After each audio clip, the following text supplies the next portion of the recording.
पर जी यदि कोई लड़की छेड़छाड़ या शारीरिक उत्पीड़न का शिकार कार्य क्षेत्र या घर पर हुई हो और महाराज जी का अनुसरण करने के बाद भी यदि वो उस व्यक्ति को माफ नहीं कर सकती और आघात के साथ आगे नहीं बढ़ पा रही तो क्या किया जाना चाहिए? हम तो ऐसे सब माताओं बहनों से कहते हैं कि ये एक ऐसा चैप्टर है जिसमें हमें क्षमा नहीं करना चाहिए। अगर भूल आपको दिखाई दे रही कि सुधरने लायक आदमी इससे गलती हो गई तो क्षमा कर देना चाहिए।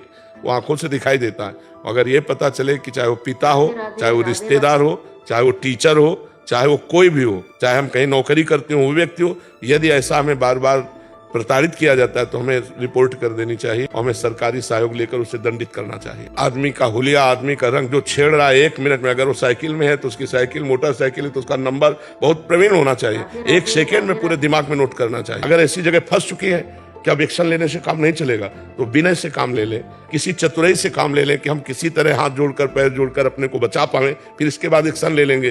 क्योंकि 4 है, अगर हम एक्शन की बात कहते हैं तो शायद है कि उनकी बुद्धि में ऐसा कुछ आ जाए कि हम एक्शन लायक ही न रहे। हो सकता है कभी ऐसी परिस्थिति किसी के साथ ना घटे, पर कभी अगर ऐसी घटना हो तो हाथ जोड़कर पैर जोड़कर मैं कभी किसी से कुछ नहीं कहूंगी। ऐसा विश्वास दिलाकर यदि अपने प्राण बचाए जा सके तो बाद में तो दंड दिया जा सकता है, लेकिन उस समय जहां अपनी समस्या फंस रही हो तो किसी भी तरह अपने को बचाने की चेष्टा करनी चाहिए, भगवान से प्रार्थना करनी चाहिए, क्योंकि बहुत नीच प्रवृत्ति के लोग हैं। पर जहां तक हो सके अपने को बचावे। गुरुजी से आज प्रश्नोत्तरी जो सभा लगी थी, उस सभा में किसी ने पूछा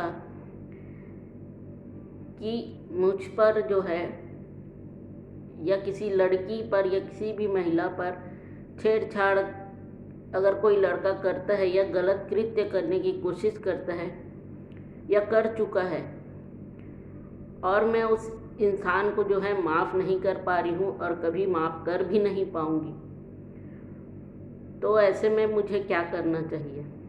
तब गुरुजी ने बहुत ही विनम्रतापूर्वक इस चीज़ का जो है, इस प्रश्न का जो है उत्तर दिया। गुरुजी ने कहा कि सबसे पहले तो गुरुजी ने कहा कि ऐसा किसी भी माता या बहन के साथ ना हो, इस बात की उन्होंने भगवान से जो है प्रार्थना की।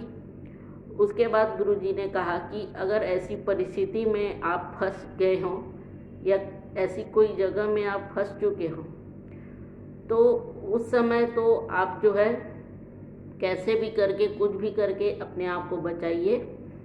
आपके साथ गलत भी अगर हो रहा है, अगर आप उस चीज़ को नहीं बचा पा रहे हो तो कम से कम ऐसा कुछ कीजिए कि आप जो है उसको अपनी जीवन की जो है ऐसा कुछ कीजिए कि उसको बोल दीजिए कि आप किसी को कुछ नहीं बोलेंगे और वो आपको जो है जान से ना मारे। गुरुजी ने कहा कि आप ऐसा करके वहाँ से बच जाइए और बच जाने के बाद तो आप बाद में जो है पुलिस का सहारा लेके, जो न्याय प्रशासन है उसका सहारा लेके ऐसे व्यक्ति को आप निश्चित ही सज़ा दिलवा सकते हैं। और एक बात गुरुजी ने ये भी कही कि अगर कोई व्यक्ति ऐसा किया है और उसे वाकई में इस चीज़ का पछतावा है तो आप जो है उसे माफ़ कर दीजिए।